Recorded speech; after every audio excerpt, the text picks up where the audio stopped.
Value added tax या VAT. असीम दास गुप्ता समिति की सिफारिश पर भारत में वैट लागू हुआ। वैट का मतलब कोई भी वस्तु उत्पादन से लेकर उपभोक्ता तक पहुंचने के क्रम में कई चरणों से गुजरती है।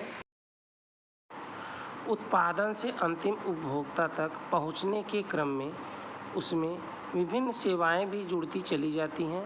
इस पद्धति को ध्यान में रखते हुए वैट कर प्रणाली का विकास किया गया है। वैट उत्पादन से उपभोग तक के प्रत्येक चरण में आरोपित किया जाता है। इस प्रणाली के माध्यम से करों की बहुलता को समाप्त करने का प्रयास किया गया है। वैट में लागू होने से पहले विभिन्न राज्यों द्वारा वस्तुओं के उत्पादन पर विभिन्न प्रकार के कर लगाए जाते थे।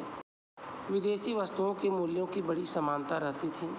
इसी कारण से वस्तुओं के मूल्य विभिन्न राज्यों में भिन्न भिन्न हुआ करते थे।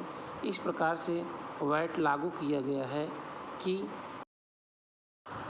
वैट व्यवस्था में संपूर्ण भारत क्षेत्र में चुंगी तथा प्रवेश कर को छोड़कर शेष समस्त करों को समाप्त कर दिया गया था। स्वीकृत कर व्यवस्था पर निगरानी रखने के लिए सभी व्यापारियों को टिन नंबर दिया गया था।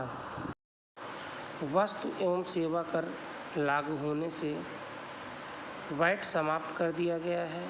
वैट की विशेषताएं आगे की स्लाइड में दिया गया है। तो अब वैट की विशेषताओं का वर्णन करेंगे।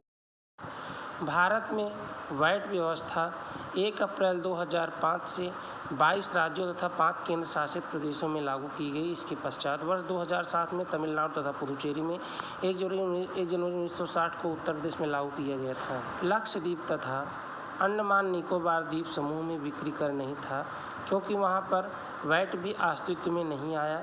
वहां वैट लागू करने वाला प्रथम राज्य हरियाणा तथा अंतिम राज्य उत्तर प्रदेश था।